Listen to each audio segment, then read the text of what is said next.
para nós lermos os primeiros 4 versículos de Atos, capítulo 8.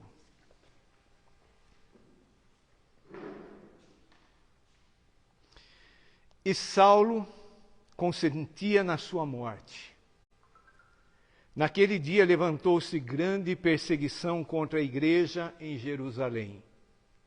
E todos, exceto os apóstolos, foram dispersos pelas regiões da Judéia e Samaria.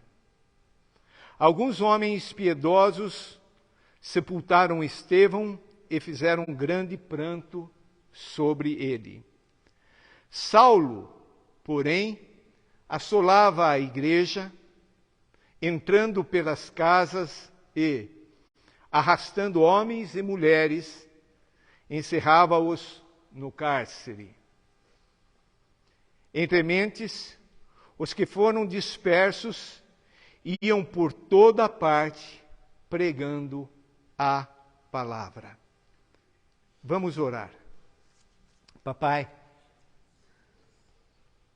precisamos de um avivamento. Sim. Sabemos, porque Cristo Jesus nos instruiu, que o vento, o Espírito Santo, sopra aonde quer. Por isso nós pedimos, nós imploramos, nós suplicamos. Aviva-nos, Senhor. Amém, Senhor. Aviva a tua obra. Amém, Senhor. Senhor, nós sabemos que é sobrenatural. Sabemos que não há nada, humanamente falando, que possamos fazer para que ocorra o avivamento. A parte que nos cabe é chorar aos teus pés, é buscar a tua face, é invocar o teu nome. Sim. Até a convicção do pecado é o teu Espírito Santo que produz em nós o arrependimento, a fé que tanto precisamos. Não procede da nossa vontade, mas procede do agir do Espírito Santo no nosso interior. Amém, Senhor. Aviva-nos, Senhor. Amém, Jesus. Em nome de Jesus. Amém. Amém. Os irmãos podem se assentar. Queridos, Atos capítulo 1, verso 8, Jesus havia dito que os discípulos receberiam poder ao descer sobre eles o Espírito Santo e eles seriam testemunhas. Jerusalém, Judéia, Samaria e até os confins da terra. Colocando aqui para nós nosso contexto, Campina Grande, Paraná, Brasil e todas as nações. Receberiam poder. A necessidade do poder do Espírito Santo em nossas vidas. Até o capítulo 7 de Atos, a igreja está em Jerusalém. Uma igreja maravilhosa, já com os seus problemas internos, mas uma igreja onde os cristãos tinham prazer de se reunir diariamente, no templo e de casa em casa. Eles entenderam o reino de Deus, eles vendiam tudo o que tinham e depositavam aos pés do apóstolo para que no meio deles não houvesse nenhum necessitado. Uma igreja sendo igreja. Um avivamento com a descida do Espírito Santo. Mas Jesus havia informado que eles tinham que ser testemunhas também na Judéia, Samaria e os confins da terra. Aí então, nós vemos aqui nesse texto um avivamento diferente. Diferente daquilo que muitas vezes nós pensamos ser, e só aquela maneira de ser um avivamento. Nós vamos ver aqui que, através da morte de um homem de Deus, Estevão, um homem cheio do Espírito Santo, homem que foi levantado como líder ali na igreja para servir as mesas, Esse homem prega o evangelho e por causa desta pregação começa uma grande perseguição. No avivamento que nós estamos vendo nos nossos dias ali nos Estados Unidos, a gente percebe aqueles que são os julgadores, não é? Existem aqueles que estão falando, é avivamento, não é avivamento, já estão falando que é um movimento, que não é avivamento, etc, etc, etc. Eu prefiro ficar com a simplicidade e crer na manifestação poderosa do nosso Deus. Porque Deus, Ele disse, através de Jesus, claramente, que quando nós pedimos alguma coisa ao Pai, aos pais naturais, né, pedimos pão, ovo, etc., eles não vão nos dar escorpião, serpente, não. Aí Jesus conclui dizendo assim, muito mais o Pai vai dar o Espírito Santo àqueles que pedirem. Então eu creio que o avivamento não é para ser estudado, interpretado, é para ser vivido. E aqui, então, certamente que teólogos desse acontecimento poderiam olhar para Estevão, aquele que foi apedrejado, e dizer, não, você pisou na bola. Eu tive um professor no seminário que ao explicar esse texto, a morte do Estevão, ele disse que o Estevão foi imprudente, inconsequente. Eu não creio assim. Eu creio que Deus está no controle de tudo e a vontade de Deus, ela está sendo feita. Ele pregou e no final da mensagem dele, se você ler ali no capítulo 7, ele confrontou, ele foi incisivo em apontar aquele povo como culpado.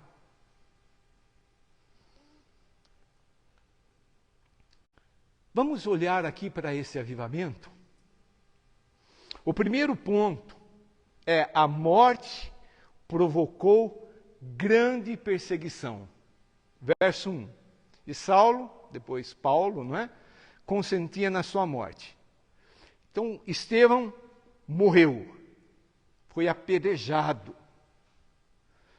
E aqui nós percebemos o grande ódio dos religiosos para com os cristãos. Naquele dia, no dia em que Estevão foi apedrejado, naquele dia, levantou-se grande perseguição contra a igreja em Jerusalém. Uma grande perseguição.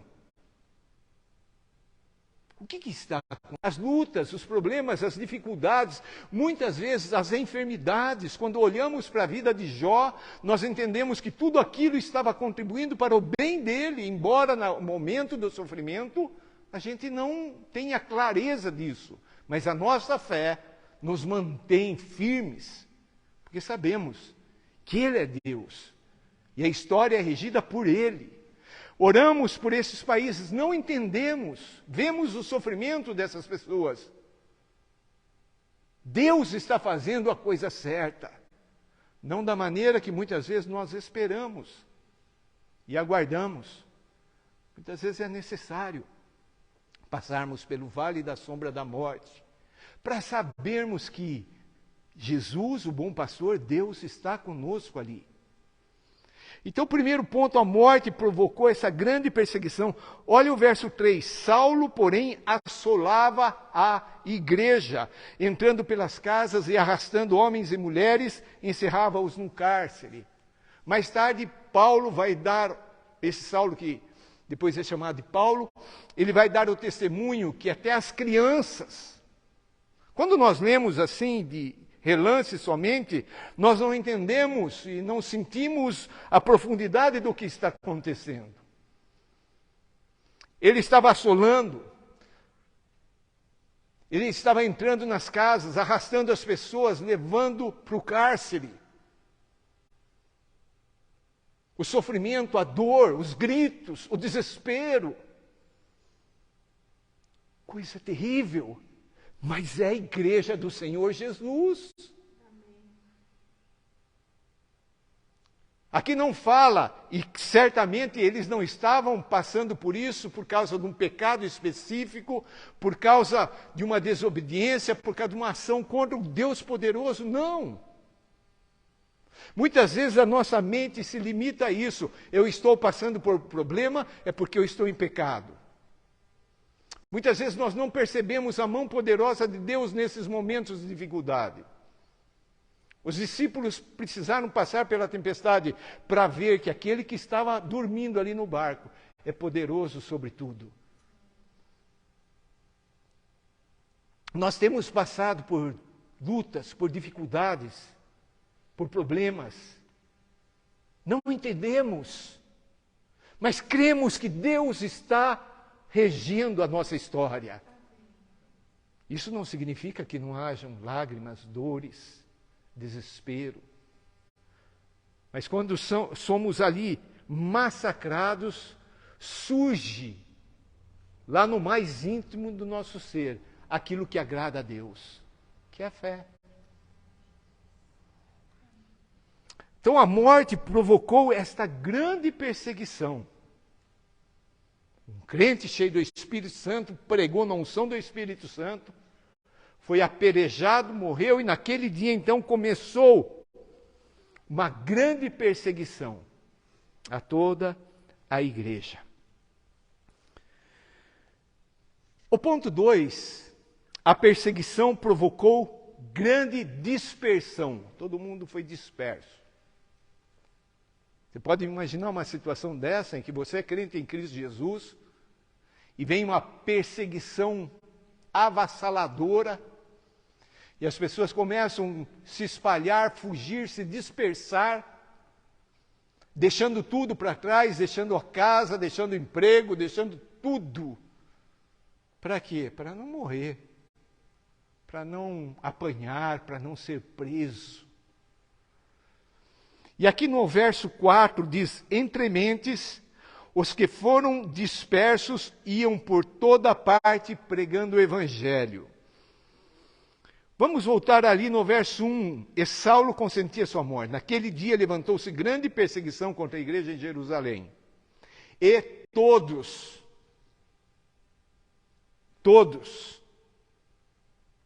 os nossos irmãos cristãos de Jerusalém, todos eles, exceto os apóstolos. Deus tinha um plano de deixar os apóstolos ali em Jerusalém, mas o resto da igreja, todos foram dispersos. Todos foram dispersos pelas regiões da Judéia e Samaria. Lembra Atos 1:8? Eles estavam em Jerusalém, mas eles tinham que ir para a Judéia, para Samaria. E depois, no capítulo 13, nós vamos ver eles indo para as nações, para os confins da terra. O plano de Deus está acontecendo. Queridos, eu quero falar para você que, mesmo que haja resistência muitas vezes no nosso coração, talvez incredulidade, talvez ignorância, talvez rebeldia, como o caso de Jonas, o plano de Deus vai se cumprir. O plano de Deus vai se cumprir. Exceto os apóstolos, todos foram dispersos. Então, o ponto 2, a perseguição provocou uma grande dispersão. Todos.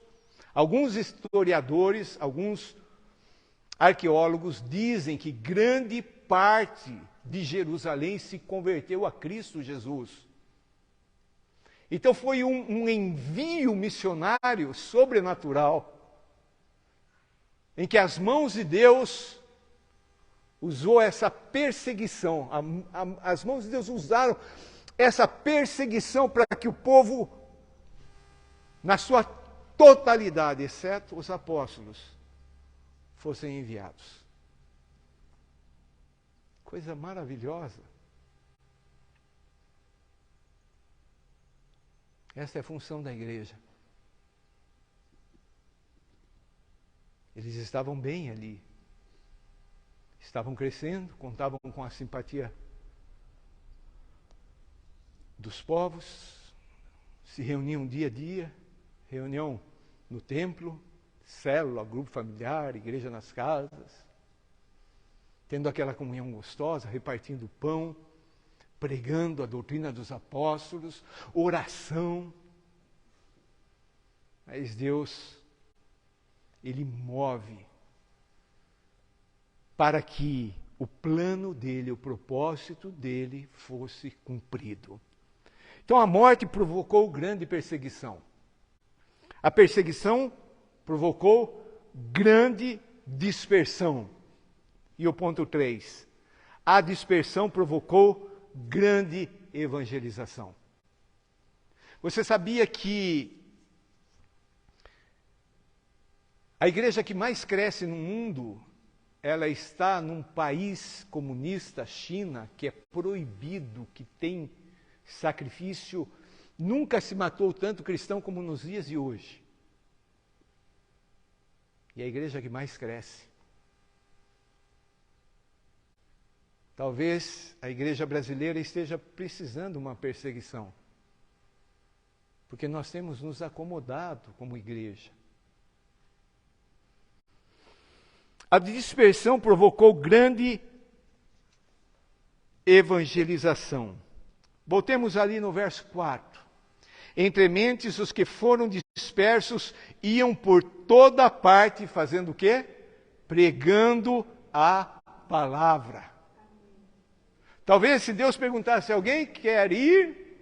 Talvez estariam até hoje lá em Jerusalém. E Deus sabe fazer as coisas certinho. Ele faz as coisas certinho na minha vida e na sua vida. Muitas vezes ficamos ali, não é? Agitados, preocupados, ansiosos, estressados. Mas eu creio que a obra de Deus está se realizando em minha vida, em nosso meio. Mesmo sem compreender. Talvez se perguntassem para alguém ali, o que está acontecendo? Ah, a igreja vai acabar, todo mundo está indo para cá, cada um para cá. A igreja em Jerusalém, ela teve uma diminuição quase que 100% num momento só. Mas a evangelização está acontecendo. Eles estão pregando o evangelho. Jerusalém agora abre as portas, não de uma maneira voluntária, mas de uma maneira forçosa. E os discípulos de Jesus vão por toda parte, pregando a palavra. Pregando a palavra. Vamos ver o que aconteceu aqui nessa evangelização. Verso 5. Filipe, descendo a cidade de Samaria, anunciava-lhes a Cristo. Naquela época, tirando ali Jerusalém, tirando ali Israel, a região do povo ali, ninguém tinha ouvido falar sobre Jesus. É a primeira vez que estão anunciando. Talvez alguém possa pensar, como um lugar que nunca ouviram falar de Jesus, aqui na nossa nação brasileira, tem povos ainda não alcançados que nunca ouviram falar de Jesus. Nunca ouviram falar de Jesus. Cristo está sendo anunciado. O verso 6 e o verso 7, assim como Jesus pregava, ensinava o evangelho do reino, no verso 6 e no verso 7 nós vemos os sinais acompanhando. Verso 6, as multidões atendiam unânimes as coisas que Filipe dizia.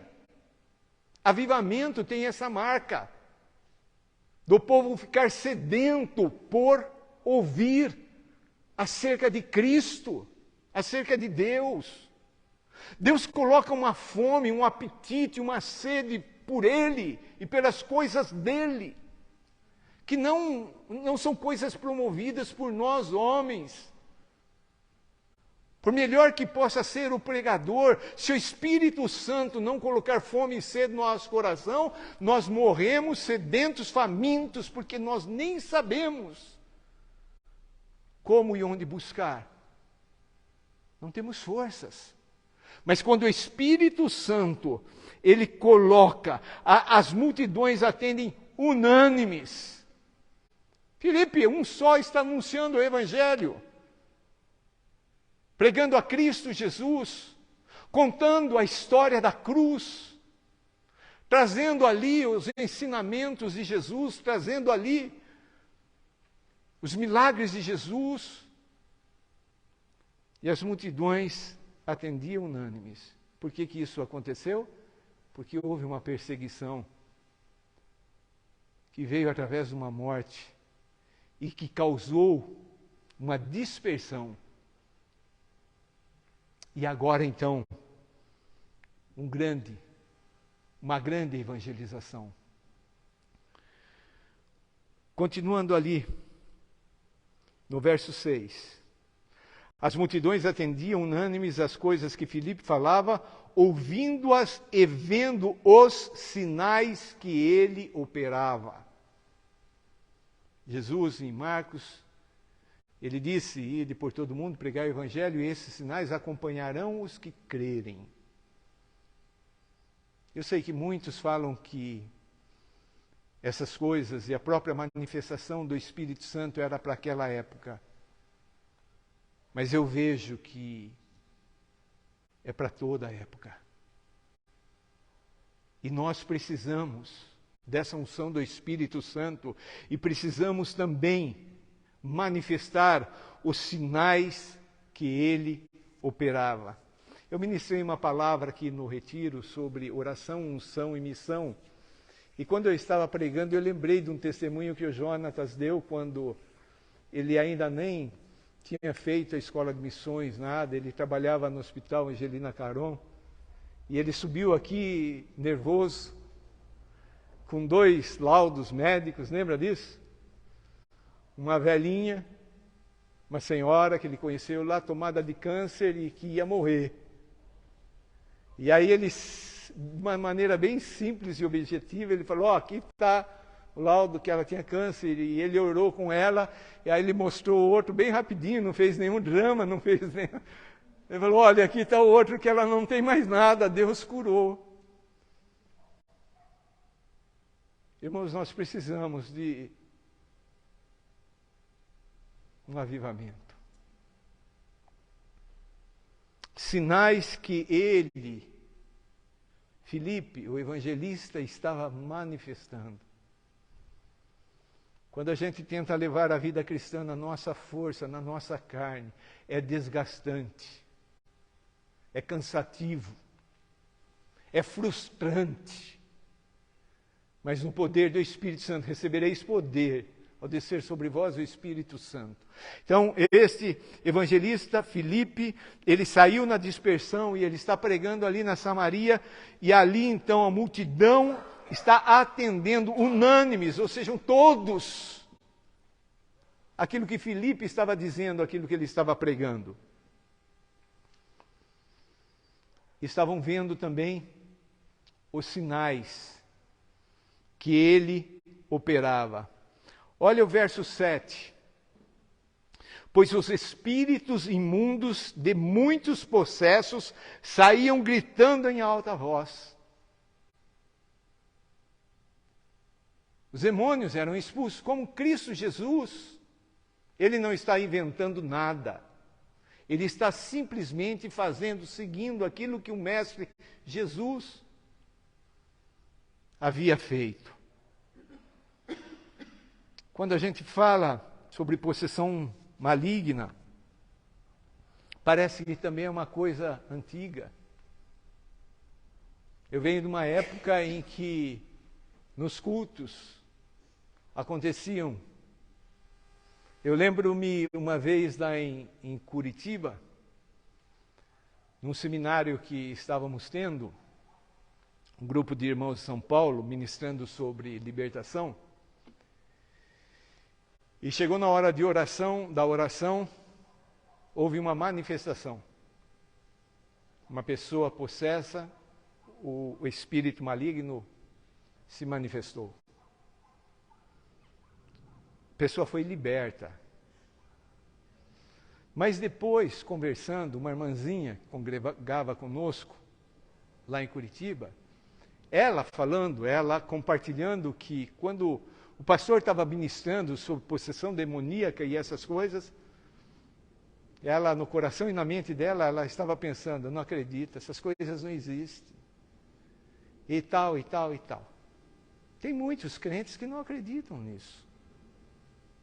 Tem muitas denominações que não acreditam nisso. E naquela hora, a pessoa estava atrás dela, a pessoa que manifestou o Espírito. E nós demos boas risadas ali, porque ela ficou assustada e com medo, e ela falou, agora eu acredito. Se a palavra de Deus não nos convence, e as pessoas continuam possessas, as pessoas continuam manifestando possessões, de outras maneiras, mas continuam. E nós precisamos entender que esse é nosso trabalho também. 7, pois os espíritos imundos de muitos possessos saíam gritando em alta voz. E muitos paralíticos e coxos foram curados. A cura que Cristo Jesus, aonde ele ia, juntava multidões de pessoas, traziam pessoas, jogavam ali aos pés de Cristo. E ele curava todos. Ele só não manifestava o poder sobrenatural quando havia o quê? Incredulidade, falta de fé. E ele nos envia na mesma categoria, assim como o Pai me enviou, eu envio vocês. Agora imagina, Deus enviando Jesus, qualificando com o poder do Espírito Santo para todas essas obras. Agora imagina Jesus enviando a gente sem nenhum poder. Não, não é assim. Muitos paralíticos e coxos foram curados. A evangelização é completa. Ela não alcança só o espírito da pessoa, a pessoa é salva, bonitinha, agora fica aí com o seu problema, com a sua luta, com a sua dificuldade, com a sua doença, com o espírito maligno, fica aí com toda a possessão, que depois, então, quando Jesus vier buscar a igreja, daí você vai se ver livre de tudo isso. Não. Daqui a pouco nós vamos orar com o Wesley e a Cristina, que retornam ao campo missionário. Leva essa palavra no coração. Esse poder tem que ser manifesto. E também, como última marca aqui desse avivamento, dessa grande evangelização, o verso 8 diz assim: e houve grande alegria naquela cidade. Queridos, a alegria verdadeira é fruto do Espírito Santo. É parte vital do cristão, do cidadão do reino de Deus. O reino de Deus é formado do quê? Paz, justiça e alegria do Espírito Santo. Grande alegria naquela cidade. Por quê? Porque eles estão conhecendo o Rei dos Reis, o Senhor dos Senhores. Eles estão conhecendo Cristo Jesus. Como resultado de tudo isso, no verso 12 diz: quando, porém, deram crédito a Filipe, que os evangelizava a respeito do reino de Deus e do nome de Jesus Cristo, e iam sendo batizados, assim homens como mulheres. Fruto. Conversões em massa. Mas lembrando que lá no início, alguém morreu. Foi necessário de aquele homem cheio do Espírito Santo, com ousadia, pregasse um evangelho que confronta. Foi apedrejado. Começou ali uma grande perseguição. A perseguição levou a uma grande dispersão, e a dispersão levou a uma grande evangelização. Eu preciso de um avivamento. Quero convidar você a baixar a cabeça e fechar os seus olhos.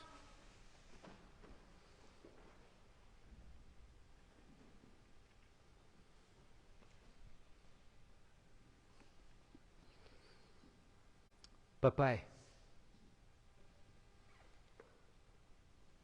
nós não conhecemos, não sabemos aquilo que o Senhor irá fazer conosco, mas cremos e estamos seguros, guardados em Tuas mãos.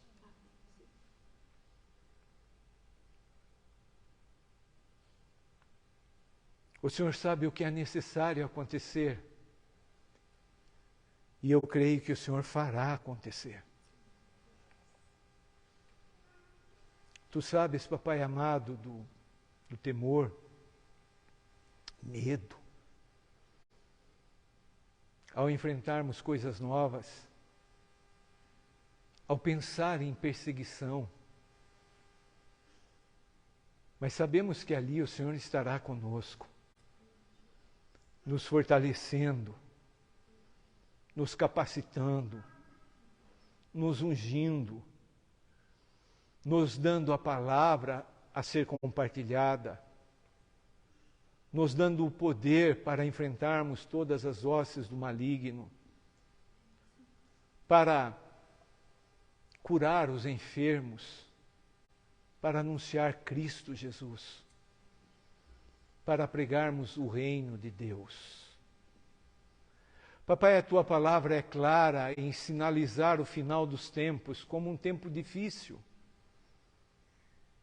Sabemos que vamos passar por esse tempo. Mas pedimos, Senhor Deus, o fortalecimento.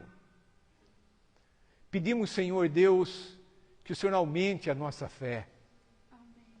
Pedimos, Senhor Deus, que o Senhor nos ensine continuamente a orar. Pedimos para que o Teu Espírito Santo nos encha, nos unja e nos leve aonde o Senhor quer nos levar. Obrigado, Senhor. Obrigado por essa perseguição que promoveu esse grande avivamento. Olhamos os capítulos a seguir e vemos o Teu Evangelho sendo anunciado. Queremos continuar, Senhor,